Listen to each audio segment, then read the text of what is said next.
I-share ko nga sa inyo na nagpunta ako sa isang supermarket dito sa UAE. At ngayon, akalaan nyo, meron ding mga sale dito. O diba? Yung iniisip nyo na mahal ang mga bilihin pero hindi, meron din dito mura, ganito. Binibenta yung mga buko dito. Iyan, ito yung kinayod na niyog. O yan, ganyan siya binibenta dito. Diba, dito nagsisimula yung problema na patingin-tingin ka lang, pero napabili. Tapos di mo mamalayan, biglang puno na pala yung cart mo. Sinong relate? O diba? Ayan. Kasi hindi lang siya basta grocery, kasi ito yung napapadaan ako. Feeling ko, a little piece of home na rin.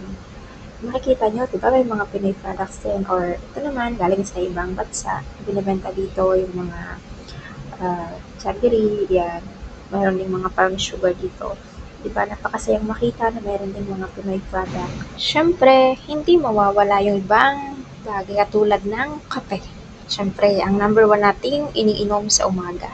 Sa mga mahilig magkape dyan, hello sa inyo. Ayan, may mga mantika rin. Napakaraming mantika dito, mura lang, di ba? Baka nga mas mura pa dito kaysa sa Pilipinas. Okay. So, hanggang sa susunod ulit na mamamalengke tayo. Hanggang sa muli. Bye!